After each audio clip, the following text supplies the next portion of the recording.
Akhirnya Logitech punya keyboard 60 keys. Lama banget sampai gua nggak pakai keyboard kecil lagi dan balik ke yang besar. Tapi seperti biasa, gua sebagai fanboy Logitech mau tahu sebagus apa kalau Logitech bikin keyboard gamingnya lagi kan. Yang sebenarnya sih ya gua nggak mau naikin ekspektasi untuk sebuah brand peripheral gaming besar untuk punya tipe kesamaan fitur yang udah ada di keyboard minimalis lainnya. Atau bahkan yang memang fokusnya ke sana. Pasti Logitech tetap harus ada brandingnya dia, apalagi dia itu sebuah keyboard gaming. Sudah jelas yang peruntukannya itu bukan hanya jual estetikanya aja. Tapi selama gue pakai sebelum lebaran kemarin, gue cukup terbayarkan penasaran gue. Walaupun ada beberapa hal yang sayang banget nggak diimplementasikan ke keyboard yang boleh gua katakan itu 1000 tahun sekali baru ada yang baru. Anyway, seri keyboard ini adalah Logitech Pro X60. Masuk seri Pro-nya Logitech dan harganya sih gue belum tahu pasti pas video ini dibuat. Jadi make sure aja kalian cek sendiri, gue bakal taruh link pembeliannya dan juga expect ya bakal ada harganya seperti apa. Dan untuk keyboard ini sebenarnya udah punya desain yang menurut gua tuh bagus, looks minimalisnya masih dapat, branding Logitech sebagai keyboard gaming juga kuat. Ada dua pilihan warna, hitam sama putih. Kalau yang pink gua kurang tahu masuk ke Indo atau tidak, dan dikasih aksen Logitech di tombol escape-nya warna putih juga, jadi biar nggak polosan keyboardnya. Bentukannya juga udah incline, jadi udah cukup nyaman buat dipakai ngetik. Dan kalau mau ditambah lagi ada fit tracer satu step yang nambahin tingginya yaitu di 8 derajat. Untuk layout 60-nya pun juga nggak ada yang unik daripada yang lain. Sama persis lah tanpa tombol yang berbeda. Jadi mungkin kalau kalian udah biasa dengan keyboard 60%, ini sih harusnya nggak ada yang ngerasa beda saat menggunakan keyboard yang satu ini. Kalau keycapsnya sama kayak keyboard Logitech yang sebelumnya dengan font yang bagus, finishnya oke, dan sentuhnya pun juga nggak lebay. Untuk RGB-nya bahannya sama juga. Harusnya kayak keyboard mereka yang lain yaitu udah double shot PBT. Jadi untuk segi finishnya pun udah aman dengan profil seri juga. Apakah bisa mengganti keycapsnya? Ya tentu masih bisa, karena ini udah plus ya untuk polnya. Jadi bukan pakai keycaps Logitech yang romberji dulu, udah enggak. Serta buat keycaps pada keyboard minimalis, shortcutnya pun full di sisi samping sebagai penjelas buat lu mempermudah saat setting secara default langsung di keyboardnya. Paling yang gue kurang biasa itu shortcut arrow-nya nggak mentok di kanan, jadi kayak perlu apalin dulu tiap gunain shortcutnya. Ya tetap enak, soalnya kalau sambil nahan tombol FN masih gampang, tapi ya mesti diapalin dulu ya, muscle memorinya tuh mesti dibiasain. Dan kalau switch-nya sayang ini nggak removable karena udah pakai optical switch-nya mereka yaitu jack switch.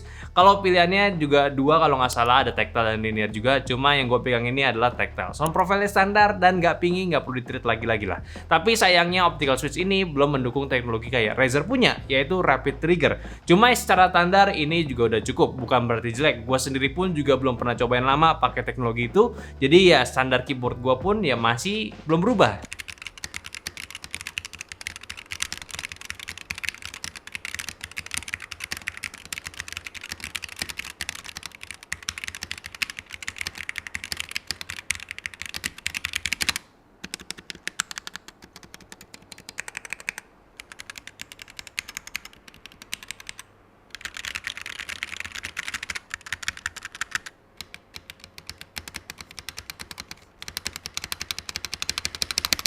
Jadi memang secara switch sih nggak terlalu wah, masih biasa aja karena ini nggak removable atau bahkan punya teknologi yang kayak gimana-gimana. It's okay untuk yang satu ini dan setidaknya nggak rattle, nggak stretch, nggak hollow, nggak pinging, nggak bikin gatel, harus di-treat dulu si keyboardnya. Ya gue awalnya sih ngarep dia punya fiturnya, apalagi kalau harganya nggak murah, tapi ya udahlah ya.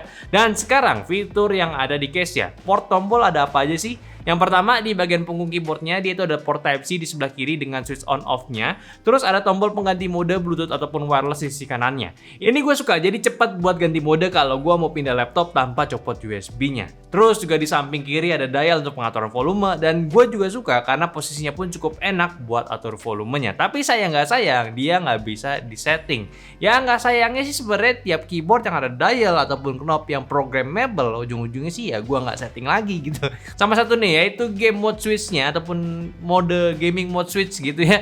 Ini ada di sisi kanannya yang secara default itu disable tombol Windows sama right click di keyboard, tapi lu bisa sesuai lagi sama preferensi via softwarenya. Dan satu lagi deh, sebelum berubah pembahasan, di bawahnya itu ada slot untuk simpen dongle-nya dan juga ada LED indikator di samping depan yang akan nyala ketika sedang charging dan juga saat baterainya akan habis. Sekarang kita bahas soal kesettingannya. Yang seperti biasa dia bisa atur lewat softwarenya yaitu Logitech G Hub ya. Dan di software ini ini sebenarnya ada 3 pilihan settingan yang simple, yaitu settingan utama RGB, makro, dan juga gaming mode-nya. Pertama di RGB, dia itu bisa atur RGB per keys atau ikutin profile yang ada, bahkan bisa share settingan RGB ke user Logitech lainnya. Dan gue baru tahu kalau si G Pro X60 ini juga sudah bisa sinkron dengan fitur Windows yang baru, yaitu Dynamic Lighting. Jadi kalau lu peripheralnya beda-beda, nggak cuma Logitech, mungkin dia bisa disinkron dengan fitur ini. Terus kalau mau di mode makro ataupun yang mereka sebut itu assignment, dia itu ada 3 layer settingan: base, FN atau function, dan juga G-Shift. Jadi kalau base itu settingan standar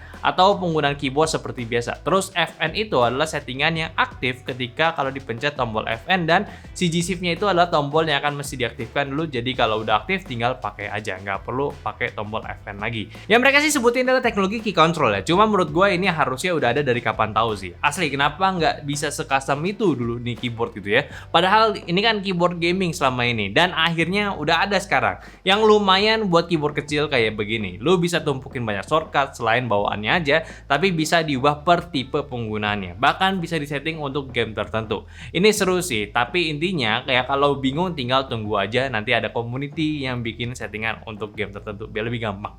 Dan satu lagi, lu bisa atur lagi untuk mode tombol gaming mode-nya. Mana aja lu tombol yang nggak mau pakai ataupun lu mau disable, ini sama kayak settingan yang biasanya aja. Anyway, satu lagi yang gue suka dari keyboard ini pun tetap ada, yaitu teknologi yang dibawa dari G Pro X sebelumnya, yaitu bisa pairing mouse ataupun pairing dongle USB-nya ke mouse gamingnya Logitech. Jadi buat di penggunaan laptop ini bener-bener useful parah. Jadi nggak boros port di laptop, dan latensi pun tetap aman karena ini nggak pairing via Bluetooth. Ini underrated punya fiturnya, nggak kerasa beda latensinya. Paling polling rate-nya aja yang di mouse-nya itu ya lu bakal kesunat. Yang biasanya itu bisa di 4000 Hz di G Pro Wireless ataupun di dongle bawaannya si G Pro Wireless, sekarang terbatas di 1000 Hz saja. Tapi kan 1000 Hz ya, itu juga masih aman banget. Cuma Pro doang mungkin yang bisa bedain. Dan lagi-lagi memang teknologi Lightspeed Logitech ini menarik gitu. Dulu salah satu pionir peripheral wireless tanpa latensi, sekarang jadi salah satu pionir peripheral yang bisa koneksin 2 device jadi satu dongle aja. Ya kalau bisa sih sekaligus sama headsetnya juga. Cuma kan headset kan kasih data gitu ke headsetnya. Beda sama keyboard sama mouse yang ngasih input data ke laptopnya ataupun ke device-nya. Dan setelah gue 2 minggu pakai keyboard ini, yang sebenarnya itu cuma hitung seminggu karena 1 minggu kemarin itu adalah lebaran dan keyboardnya ini cuma di studio, ya jadi nggak kepake gitu ya. Gue suka sama keyboardnya, asli kayak lu pakai keyboard Logitech biasanya aja yang punya fitur sama teknologi yang udah bagus. Gue nggak keganggu dari segi ketikan tombolnya, nyaman banget, suaranya juga nyaman, standar tactile lah ya, memang yang nggak di-thread ataupun yang nggak dimodifikasi. Terus kalau buat konektivitasnya pun juga nggak ada sama sekali latensi, bahkan sudah gue gunain sekaligus bareng mouse di Pro gue. Sangat aman pula. Cuma kalau Bluetooth-nya ya balik lagi juga ke laptop yang kalian gunakan. Di PC gue karena seri Bluetooth-nya itu agak jadul dan nggak deket sama keyboardnya, kadang kerasa latensi.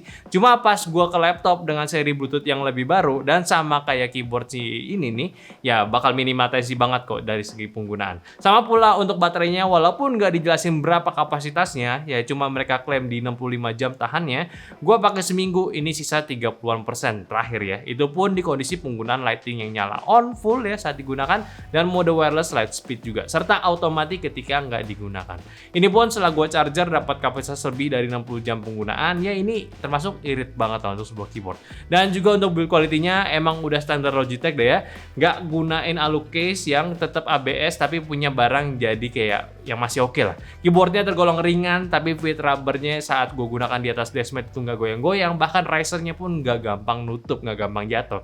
Oh ya, satu lagi, di paketannya pun juga lo akan dapat carrying case yang hard case, jadi buat dibawa-bawa aman banget. Dapat adapter wireless sama kabel data untuk lo gunakan secara kabelan. Udah cukup komplit buat lo pakai sehari-hari. So, satu keyboard yang akhirnya udah lama banget dan rilis juga ya, udah jelas dan bisa lo beli sekarang. Tinggal tunggu aja harga di Indo-nya berapa. Mungkin pas lagi gue edit keluar juga harganya, jadi kalian bisa lihat aja di gambarnya.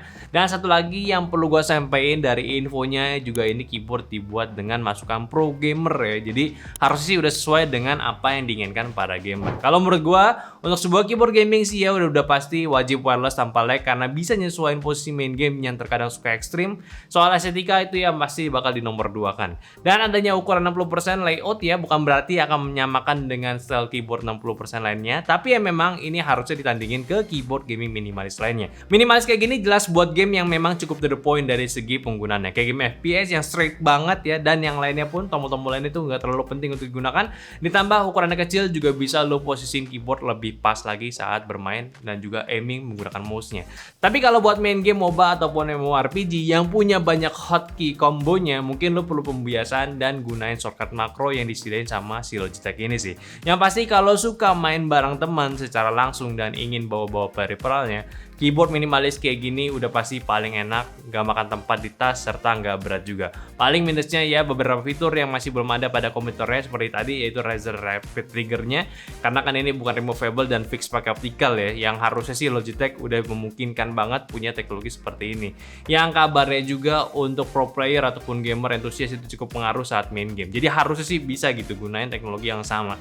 Yang mungkin kalau bisa sih diiterasi di ya generasi selanjutnya lah. Cuma nggak juga sih, walaupun nggak ada rapid trigger, untuk kalian gunain makronya sendiri pun kalian bisa set record nggak kayak makro biasanya. Tapi lo bisa atur makro saat lo pencet, saat lo tahan, dan saat lo lepas. Jadi nggak cuma urutan pencetnya berdasarkan timer lo pencetnya biar presisi, tapi kayak lo pakai punya combo pun bisa dilakukan dari satu pencetan aja jadi 3 movement. Menarik nih. Ya kalau lo anaknya makro sih, kalau nggak ya nggak penting juga sebenarnya. Yang pasti kalau lo dibandingkan dengan keyboard entusias yang memang ingin dapetin typing feel dan estetika bagus di kelas harga ini, mending lu beli keyboard yang lain aja. Jelas ini keyboard diperuntukkan untuk gaming, yaitu akurasi, latensi, durabilitas baterai, dan juga fleksibilitas menjadi hal utama dalam keyboardnya. Jadi kalau lu anaknya gamer entusias yang ngerasa keyboard gaming itu ya top speknya itu harus jelas, ya mungkin ini salah satunya. Lu keluarin duit lebih tapi yang lu dapat sesuai ya, walaupun Logitech G series sekarang memang harganya kadang suka nggak main-main, tapi once lu punya worth it sampai lama. Sejauh ini pun produk Logitech gua nggak ada yang bermasalah,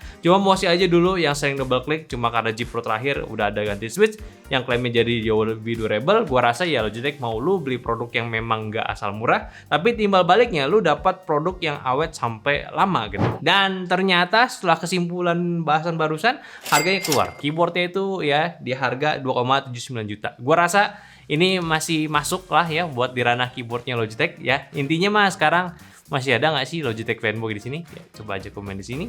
Dan ya udahlah, mungkin itu dulu pembahasan gue dari Logitech G Pro X60. Tolong bantu juga share video ini teman-teman kalian yang lagi butuh keyboard minimalis gaming, nggak mau estetik. Ya, dan kasih pendapat di bawah. Ya kalau kalian suka video ini silahkan like aja dan follow semua sosial media kita ini di Instagram, TikTok, Facebook, dan Discord, semua link di deskripsi. Dan terakhir sampai jumpa di video nyantai selanjutnya. Bye.